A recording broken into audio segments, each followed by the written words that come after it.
Bugungi mavzuyimizni tadbirkor va marketinglik mutaxassislar uchun juda ham foydali bo'ladi, xudo xolasa. Amalda qo'llashingiz mumkin bo'lgan instrumentlar haqida ham gaplashib o'tamiz. Siz bemalolroq vaqtni tanlab va bemalol yozib oladigan, skrinshot qilib oladigan sharoitda bo'lib, bu videoni ko'rish tavsiya qilinadi. Mavzuyimizni bozor tahlili va auditoriyani aniqlash. Maqsadli yondashuvni siz bilan bugun to'g'ri qilib olamiz. Kamina Abdurashid Abdonimov 19-20-yillardan beri marketing ichidaman. O'zi umuman 18-yildan beri media sohasidan marketing o'tib, kichik, o'rta, katta bizneslarga xizmat ko'rsatib kelyapmiz. Xo'p, bugun mana shu mavzu haqida siz bilan gaplashamiz. Rasmni ko'rayotgan bo'lsangiz kerak, bir kishi qo'chqorni yoki shu qo'yni ushlab turibdi. Buni nimaga o'xshatsa bo'ladi desa, Qurbon hayitlarida bilamiz, qulog'i kesilmagan, qo'chqor bo'lgan, yoshi to'lgan, ma'lum bir kriteriyalar asosida shu jonliqni tanlab olamiz. Deylik, bozorda ham xuddi shunaqa. Biz o'zimizga 40 millionga yaqin aholi bo'lsa, hamma ham bizning mijozimiz emas.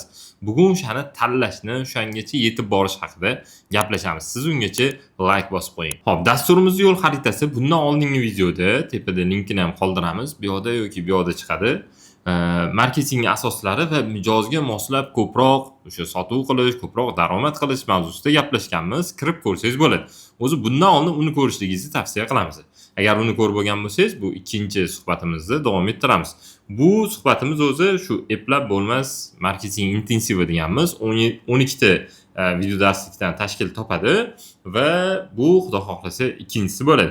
Bugun siz bilan bozor va segmentatsiya haqida gaplashib o'tamiz. Ya'ni biz bozorimizni qanday qilib o'lchaymiz, qanday qilib o'zimizga kerakli mijozgacha yetib boramiz. Shu mavzuda siz bilan hozir gaplashamiz. O'zim haqimda tanishtirib o'tadigan bo'lsam, in-house'da proyekt ko'rinishida xizmat ko'rsatgan korxonalarimizni kiritib o'tdik va o'zi 30 dan ortiq korxonalarga, kichik, o'rta, katta korxonalarga xuddi shunaqa kichik, o'rta, katta xizmatlarni jamoamiz bilan hozirgi kunda ko'rsatib kelyapmiz. Buni aytib o'tganimning sababi, siz bundan oldingi videoda yoki boshqa videolarda ko'rmagansiz, bilmagansiz, o'shani hisobiga bilmagan bo'lishingiz mumkin, shuni hisobiga shu ma'lumotni aytib o'tamiz. Endi ko'zi bog'langan merganni bilamiz. Keyin hozir mana bu rasmni ham ko'rsak bo'ladi. Kulich bilan atverka tushadigan boltni, deylik, shurupni yechishlik juda qiyin.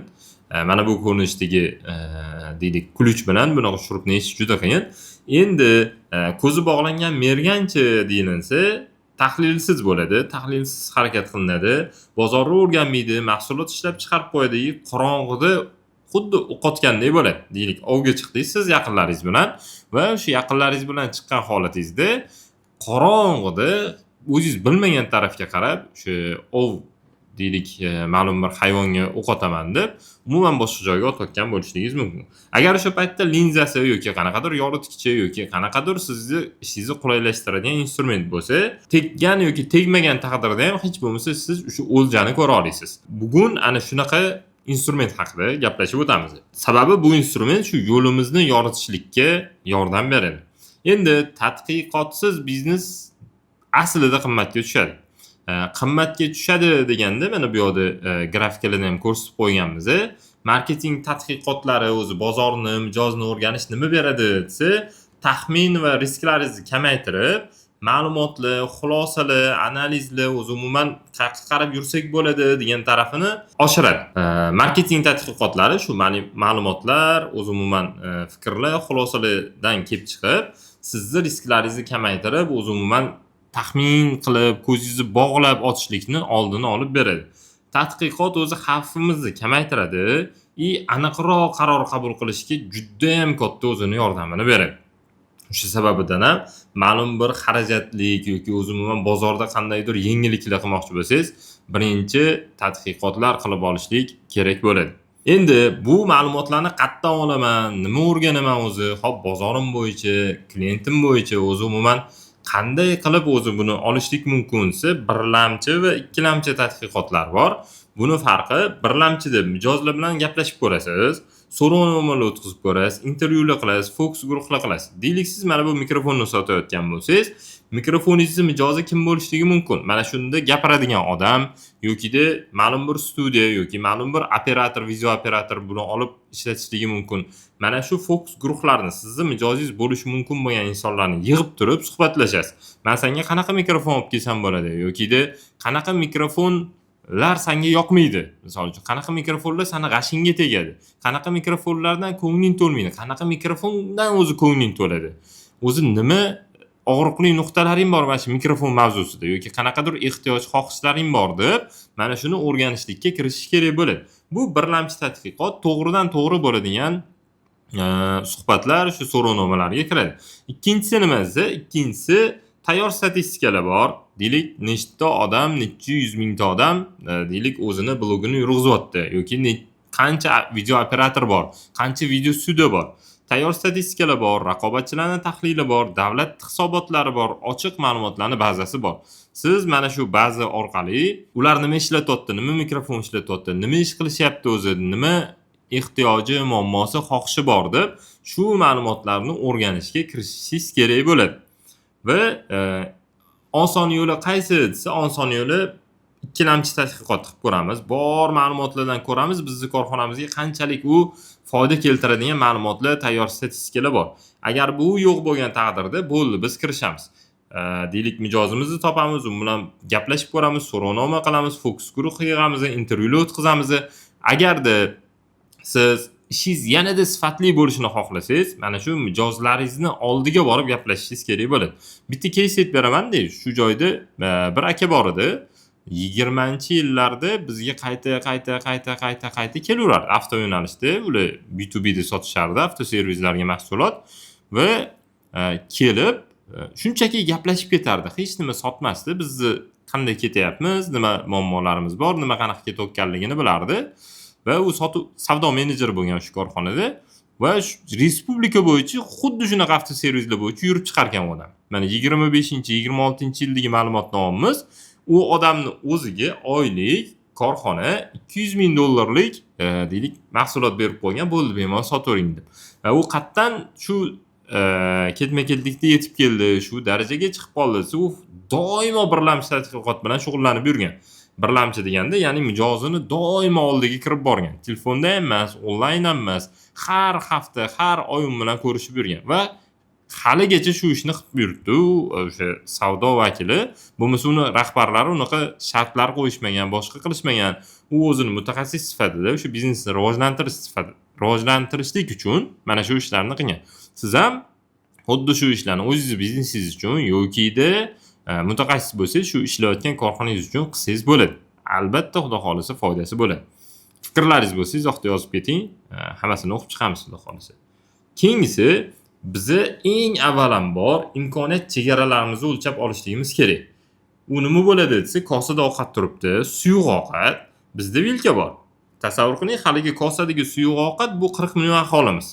Vilkada uni suyuq ovqatni yeyishligimiz nima desa, bu narsa deylik, faqatgina bizga keraklik auditoriya chiqyapti. Deyapmiz. Keraklik auditoriyani. Va aynan o'shalar kimligini oldin bilib olishligimiz kerak. Kimlar ular qayerda? Hozir u haqida yana batafsil to'xtalamiz. Mana shular aslida biz nima ovqat yeymiz o'zi, nima qanday yeymiz, qanday qilsak ko'proq yeymiz degan mavzularda gaplashamiz. Birinchi navbatda shu bozorimizning hajmini bilib olishligimiz kerak. Ma'lum bir vaqtda, ma'lum bir hududda sotilishi mumkin bo'lgan produktimiz bor. Uni bozorini umumiy hajmi qanaqa o'zi? Hozir shuni siz bilan bugun o'lchab chiqamiz. U Tam Samsung modeli bo'ladi. Birinchisi Tam modelida nima bo'ladi? Umumiy bozor hajmi. Potensial talab qancha? Deylik, siz mikrofon sotasiz. Umumiy mikrofon o'zi petlichka bor. Oddiy petlichka, bunaqa podkastning mikrofon bor, yokida yana boshqa jurnalistlarning mikrofoni bor. Umumiy o'zi qancha mikrofon kirib kelyapti yoki sotilyapti, qayerlarda uni mijozlar bor, umumiy raqamlarni chiqarib olamiz, samda olamiz, xizmat ko'rsatishimiz mumkin bo'lgan bozor. Texnologiyamiz, logistikamiz yetib bora oladigan qismi qayoqgacha. va kichrayadi u avtomatik eng kichkinasi bizani real ulushimizda qancha bo'ladi. Hozirgi byudjetimiz va raqobat sharoitida realni biz egallay oladigan bozorimiz qancha? Shuni o'lchab olishligimiz kerak bo'ladi. Endi uni misoli qanaqa bo'ladi desa, hozir misolni ko'rib chiqamiz. Kofe biznesi misolida ko'rib chiqamiz. Tam butun O'zbekistondagi barcha kofe ichuvchilar deylik yillik 50 million dollarlik aylanmasi bor. Endi sam ko'rinishda ko'ramiz. Toshkent shahridagi kofe ichuvchilar bizni deylik joylashuvimiz Toshkent shahrida bo'lsa, Toshkent shahridagi ichuvchilar yillik 15 million dollar. Endi aynan bizani hududda deylik Chilonzordamizmi, Mirobodamizmi, Yunusoboddamizmi, shu hududimizga yaqin joyda bizni hududdagi 3 kilometr radiusdagi yosh mutaxassislar bo'ladigan bo'lsa, biz egallay oladigan bozor bo'lsa, yillik 1,5 million. Va mana biz shu 1,5 millionni olishlik uchun harakat qilishligimiz kerak bo'ladi. Umumiy bozorni ko'ramiz, yana qayerlarda kengayish imkoniyati borligini ko'ramiz va oxirida hozirgi filialimiz yoki hozirgi nuqtamizda qanday kengayish mumkin deganda maksimalni mana shu ожиданияni kutamiz degan raqamni o'zimiz uchun belgilab olishligimiz kerak bo'ladi. Endi buni bildik. Deylik biz kofe biznesimiz bor, Yunusobodda joylashgan, ma'lum bir bozorning oldida joylashgan. Endi mijozlarimizni segmentlab olishligimiz kerak. Men ko'ryapmiz, bankaga katta tosh sig'mayapti, lekin kichkina toshlar bilan bankani to'ldirishlik imkoniyati bor. Va mana biz qanday segmentlar bilan ishlayapmiz, bizga o'zi kerak degan savollarga javob olishimiz kerak. Bu nima desa, umumiy bozorni o'xshash ehtiyojlari, xususiyatlar yoki xarakteri, xulq-atvoriga ega bo'lgan kichik guruhlarga bo'lib olishligimiz kerak bo'ladi. Va buni bo'lib olganimizda bizni bankamizni to'ldirishlik ehtimolimiz yuqori bo'ladi. Shular bizni kimligini, shu kichkina toshlar kimligini yoki bo'lishligi mumkin. Bitta segment bilan ishlaymiz va bo'lishligi mumkin, bu yerga suv bilan ham to'ldirishlik mumkin edi, qum bilan ham to'ldirishlik mumkin edi, lekin buni tosh bilan to'ldirishyapti. Ya'ni ular tosh segmentini tanlashdi bankani to'ldirishlik uchun. Biz bankamizni qaysi segment bilan to'ldiramiz degan savolga javob berib olishimiz kerak. Va bunda oldin biz bozorni bo'laklarga bo'lib olishimiz kerak. Qanaqa segmentlar bor o'zimizni mahsulotni oladigan, mikrofonimizni oladigan, kofemizni oladigan, bizni xususiy maktabda o'qiydigan yoki bog'chamizda o'qiydigan, shularni aniqlab olishimiz kerak bo'ladi. Shu joyda kichkina pauza o'tib ketmoqchiman. Agar siz tadbirkor bo'ladigan bo'lsangiz, biznesingizni biz shu kungacha kichik, o'rta, katta filiallari ko'p bo'lgan yoki ta'limdagi yo'nalishdagi korxonalar, o'zi umuman har xil tipdagi korxonalarni rivojlanishiga o'zimizni hissamizni oz bo'lsa-da qo'shib qo'yamiz. Buni sizga ham yordam bera olamiz. Agarda sizda hozir kassaviy razriv bo'lib turgan bo'lsa yoki hammasi yaxshi, prosta keyingi etapni bilmayotgan bo'lsangiz, bunda xudo xolisa sizga yordam bera olamiz. Bu uchun mana shu yerda QR kod qoldirdik. QR kodni skaner qilib kirsangiz, o'sha yerda bizni Telegramdagi administratsiyaga duch kelasiz va ular sizdan savollar berish orqali siz bilan ko'rishligimizni ta'minlab berishadi. Shunaqa. Endi segmentatsiyani qanaqa qilib aniqlashim kerak? Bu meni mijozim ekanligini, mikrofonni mijozi ekanligi, kofeni mijozi ekanligini qayerdan bilaman desa, shu joyda biz 4 ta ustunga tayangan holda sizni o'sha segmentingizni aniqlab olishligimiz mumkin. Birinchisi, uni qadriyatlari qanaqa? Nima uchun nima u mijozingizga juda ham qadrli, nimaga umuman e'tibor bermaydi? Qadriyatlari, qiziqishlari, turmushini tarzi, o'zi umuman shaxsiyati qanaqa?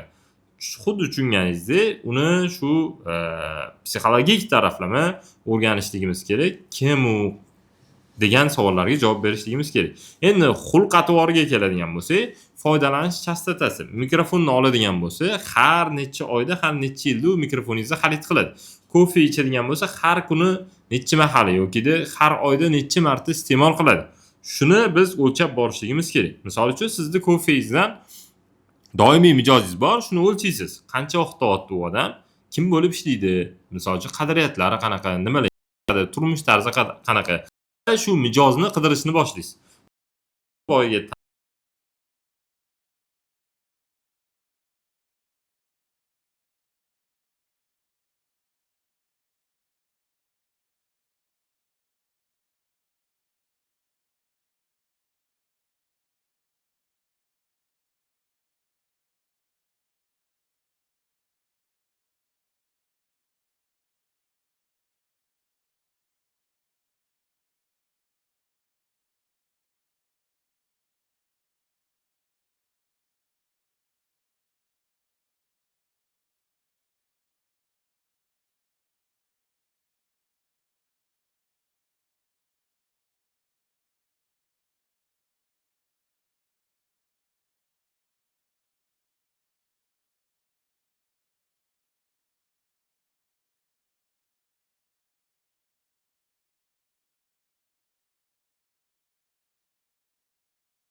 Bu ma'lumot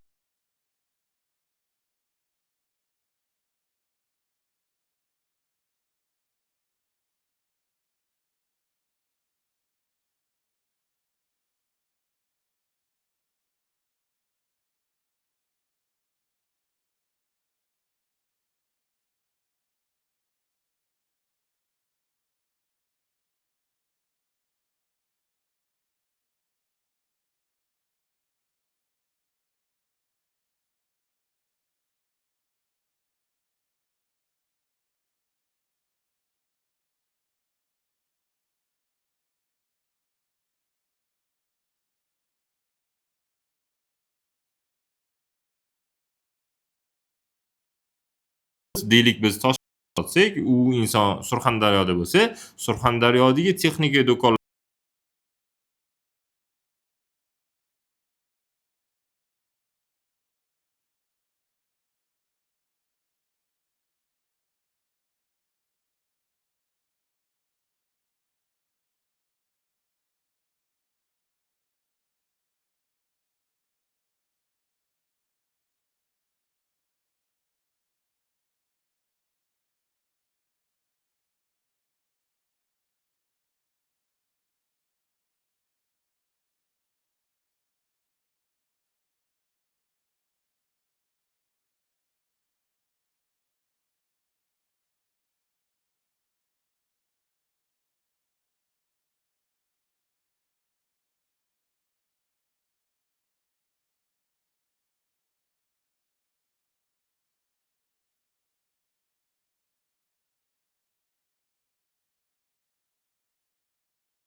segmentni tepsa ham bo'ladi.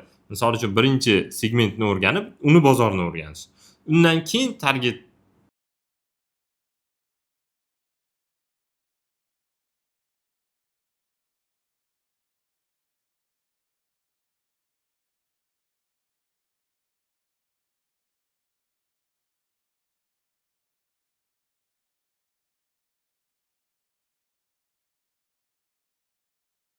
nima bo'ladi desa, o'zi birinchi navbatda tadqiqotsiz qadam tashlamaganimiz yaxshi.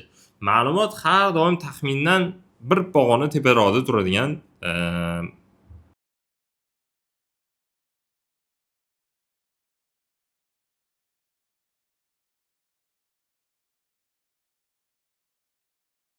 ya'ni bizni ulushimiz qancha bo'ladi o'zi maksimal uchun sotsak, hech